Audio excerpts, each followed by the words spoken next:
You can't steal mods if you're the company who made the game that the mods are for. The mods are legally owned by the devs. That is false. And true.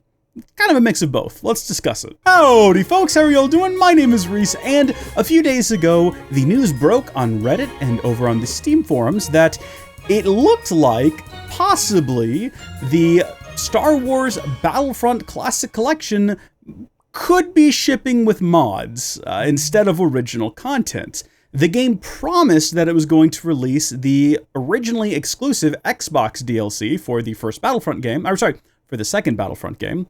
But from the trailers, it looked like they had just taken a mod and an outdated one at that. The point of my video was just to go over the news itself. I read the Reddit post and the Steam post, and then we just kind of joked about how kind of incompetent it is for a multi-million-dollar company to use an outdated version of a mod. The issue was not that they were using mods, even though that was used in the title of the video, admittedly.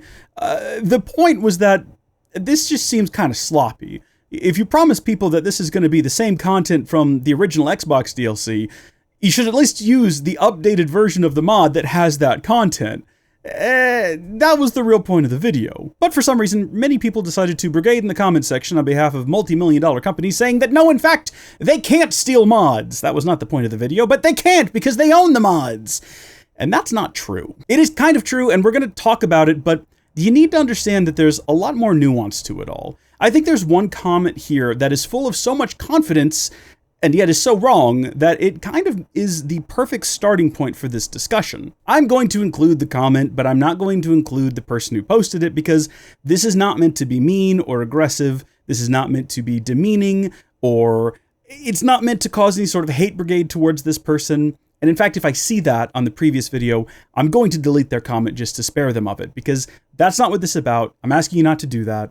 This is meant to be a discussion, and I think this is a good place to start that discussion. Before we go any further, I am not a lawyer. You should not view this as legal advice. I've watched a lot of people who are lawyers or were practicing lawyers discuss issues of copyrights, specifically retaining to mods, recently on YouTube. It's come up quite a bit over the last few years, so I feel very confident in everything I'm about to say, but don't view it as legal counsel. Do your own research, and if you're facing some sort of lawsuit with a multi-million-dollar company, God bless you, get a lawyer. With that said, let's go through this comment. I'm going to kind of go through the whole thing and then we'll double back and go into more detail. If anyone were to make a mod based on someone else's copyrighted material, that person has no legal right of ownership.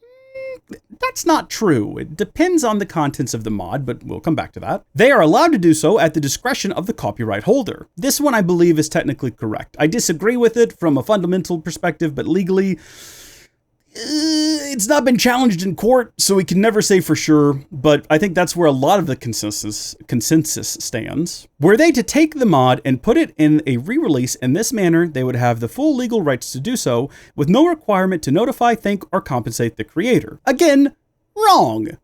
Except kind of in this situation. It's actually rather hard to use this mod specifically as an example, because it was just a port of the exclusive content from the Xbox version of the game to the PC version. So it's 100%, almost 100% just copied assets. But that's not really the point of the conversation. The point of the conversation is, can developers take any mod and just claim ownership of it?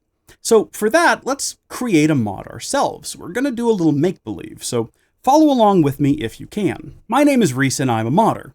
I actually have zero development skill whatsoever, and I have no idea how to create 3D assets, but let's just again play make-believe. I decide to create a mod on my own. I decide that I want to create a mod. Specifically, I want to take Hoth from Star Wars Battlefront II and make it bigger. So I get all the assets out of the game, I double the size of the map using assets from the game, and I post it online. Who owns that? Well, the studio does. Or the developer or the publisher.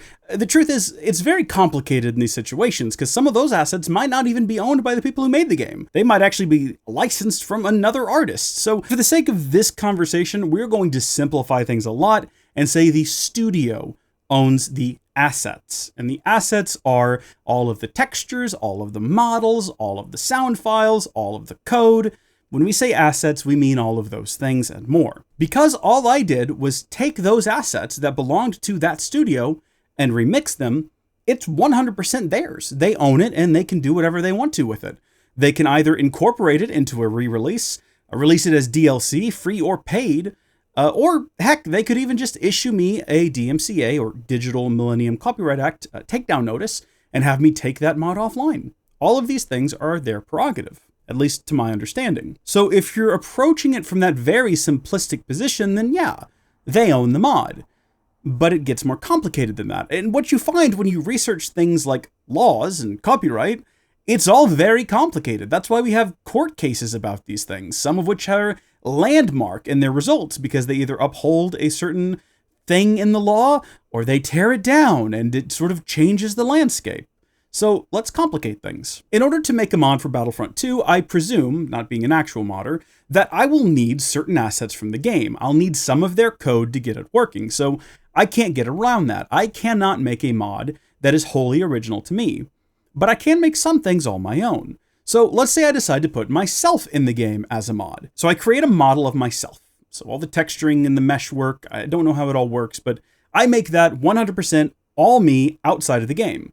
And then I mix in just enough of the game's code to make that functional in the game. I get to run around, I have a cool ability where my beard glows, and it causes people to faint. I don't know, however that would work. Now the question arises, who owns that mod? Well, the studio does. And so do I. We both do. You see, the studio owns the parts of that mod that belong to them. The assets we mentioned earlier, so any of the code I needed to use, any textures that I might have used, but I also own the parts that I made myself. I own the model. I made it myself outside of the game without using any of their assets. I wholly developed it by myself, and more to that, it's my likeness. And we have had court cases holding up the fact that a person owns the right to their likeness to a degree. So I own that model. So what can be done here? Well, if the studio decides that they don't want this mod to exist, maybe they don't want me in the game, they don't want people playing as me, maybe they have a vendetta against the bearded, they can issue a DMCA and have the mod taken down. Likewise, they could take that mod and they could put it in the game, but then I could issue a DMCA and have it taken down because that's my likeness and that's my model that I made myself. See, it's not so simplistic as, it's a mod for their game, so they own it. It's more complicated than that. You have the right, the copyright, to things that you make on your own. So the model that I made, the textures I made, any code that I made personally is mine. But if it relies on assets from the studio to function, then it's kind of useless by itself. I have to add those assets, and at that point, it's not mine and it's not theirs, it's kind of ours, but also neither of us can really do anything with it without the other's consent. Like I can put it online, but if they don't like it, they can have me take it down, and they could put it in their game, but I could ask them to take it down. At that point, they would have basically three options. They could just take it down. That would be the easy and right thing to do. They could ignore me and kind of force me to go to court, but I can't afford a lawyer. So at that point, I don't know what I would do. I could turn to the court of public opinions, I suppose, which can be very effective. We'll talk more about that in a minute. Third option is they can take the mod that I made and they can take the stuff that I made out of the mod. They can take my model and all the textures and all the mesh and all of that out and just add their own. And then they can just have a different guy with a glowing beard. And it's the same thing basically, but I no longer have a rock to stand on because my own copyright has been stripped out of it. See, it's more complicated than some people would have you believe. We can make it more complicated, though. See, right now, we're only dealing with one DMCA going in one direction. Either they come after me or I go after them. Let's get more complicated, because the law can be infinitely complicated if we wanted to. Let's say I, as a mod developer, again, imagination land, decide to make a mod where you can play as PewDiePie. So once again, 100% my own creation, the model itself, the actual framework, the textures, that's all mine, and a ton of my own code mixed with whatever assets I need to make it run in Battlefront 2. I post that, they like it. They decide they're going to include it in a re-release or as part of a free update or a paid DLC. What happens now? Well, I can issue a DMCA for the bits that I created that I own the copyright to. But I didn't get permission from PewDiePie or Felix to use his likeness. So he can issue a DMCA to both of us. Me for using his name and likeness, them for using his name and likeness. Now we have DMCAs going everywhere. Isn't the law fun? But wait, we can make it even worse. I love Lord of the Rings, and I love the Lord of the Rings games for the PlayStation 2, particularly the Two Towers and the Return of the King games. Those were great games. They came out on other platforms, but that's what I played them on. So let's say I want to have Aragorn in Battlefront 2. So once again, without using any assets from the game, I create an Aragorn model. He has the sword, and he's got the outfit from the actual Lord of the Rings movies, and he looks like Viggo Mortensen. This one's getting very complicated. So I create all of that on my own assets, and then I add whatever assets I need from Battlefront 2 to make it work in Battlefront 2, and then I put that up. People download it, they love the mod, and the publisher says, we love this mod, we're going to put this in the game. Now me and the studio are getting DMCA takedowns from a multitude of people. Viggo Mortensen never agreed to let us have access to his likeness. The Tolkien estate never agreed to let us use that character. We used the exact sword and the outfit from the films, which I think New Line, Peter Jackson, some kind of joint ownership. They're sending DMCAs out. DMCAs are going everywhere. Who owns that mod?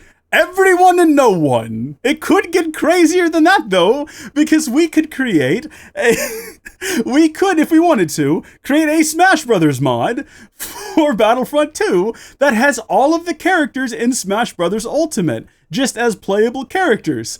And we could publish that. Now, the simple-minded individuals who want to hold tight to the notion that if you make a mod, the company owns the mod would say, that's the company's mod.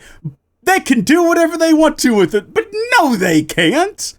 At best, they could issue a DMCA for my use of their assets in that mod. They can't use that mod if the studio or the publisher or the developers take my mod, my Super Smash Brothers Ultimate mod that I made for Battlefront 2, and they try to put it in Battlefront 2. Hundreds of DMCAs are now flying out everywhere, and everyone knows Nintendo is very litigious, but you got Sega in there, you got Square Enix, you got Microsoft, everyone's getting involved now. So no, in fact, it's not that simple. It is not just a case of, well, the mod was made for this game, and they own the game, so they own the mod. Wrong. Yes, they own their assets. Any assets used to create that mod are their property, and as such, they can use that leverage to have a mod taken down. But they cannot take ownership of any mod they please, because they don't own everything that is in the mod. If I created a Princess Peach mod for Battlefront 2, if you genuinely believe they own that mod and they can use it if they want to, you are deluded. Nintendo would be on fire. There'd be ninjas at my house, there'd be ninjas at their studio, they'd be everywhere. That is the point of this video, that no, it is not so black and white. So now that you understand how complicated copyright law can be, I hope you also understand that no game company can just claim a mod. They can claim their assets from it, but not the whole work. Now, I know I said this wasn't made to attack anyone in particular, and then I got a little vitriolic, but that's just because I get irritated when I see people stating blatant misinformation as fact with fire and gusto, like they know what they're talking about, when in reality, they're just running their mouths to defend multi-million-dollar companies who neither know them nor care about their existence. To drive that point home, this individual actually created a second comment that I want to read for you that is just, oh boy. This was just like when Star Wars Theory thought he deserved to be able to monetize his film. It's not like these mods are hard to make for someone in the position as a developer. The mod creator didn't discover some secret new way to code for the game. That is an incredibly disrespectful and reductive way to refer to what mod authors do. I play a lot of modded Minecraft, so I have a deep affection for the people who make mods, and a deep appreciation more so. It is a lot of hard work, and yes, some of them do discover new ways to code for games, particularly older games. In many cases, the people who create mods will do more with the game than the people who originally made the game. They'll discover more about the game, they will find new ways to code for the game, they will improve the game. We have some people modding old N64 games to run on N64 hardware better than they did at launch, because enough time has passed that we have a better understanding of the architecture. This is just a disgusting comment, and also it's wrong. This is not like that at all. That is either very disingenuous on your part or just outright fictitious on your part. The creator of the mod from the previous video did not want money. He did not want to monetize his work. He did not even want credit or recognition. He said it in his own Steam post. He just wanted the publishers of the game to use the updated version of the mod so that they would actually be keeping their promise, because the updated version of his mod is actually closer to 1-to-1 with the Xbox DLC. That's all he wanted. He didn't want money. He didn't want credit. He just wanted them to use the newer version of the mod so that people who buy the game for $35 will have a better experience. Because mod makers tend to be really good people sometimes. I say sometimes, but I can think of only a few instances where mod makers have been a-holes. It happens, but that's not the case most of the time. This is an individual who genuinely looked at a multi-million-dollar company selling a game for $35 with his hard work in it and said, "Could you please use the better version?" That's it. And the point of my video was not to really discuss whether or not the mod had been stolen, despite the title. It was to discuss how seemingly lazy and sloppy it was to have a build of the game using an outdated mod and have footage of that used in the creation of a trailer. It doesn't look good. That was the point of my video, and the point of his Steam post was just to say, hey, there's a better version out there. Meanwhile, if you're in the comment section fighting for the rights of multi-million-dollar companies, I'd highly encourage you to go outside, smell a flower, and touch some grass, because they don't care about you, and they don't need your defense. Not at all. Also, please don't speak down to modders. They have created some incredible experiences. Over on the Howdy Folks LP channel, I just took a look at a mod that added zombies to the original Battlefront II. That is really cool. That's not something we're getting out of the Classic Collection, although it wouldn't shock me if some young modder decided that they would port that into the Classic Collection, assuming you can mod it. I would say you're not allowed to play it, though, because you clearly don't respect the hard work that these individuals do, largely for free. Modders do a lot of work for free. They never get any money from their work.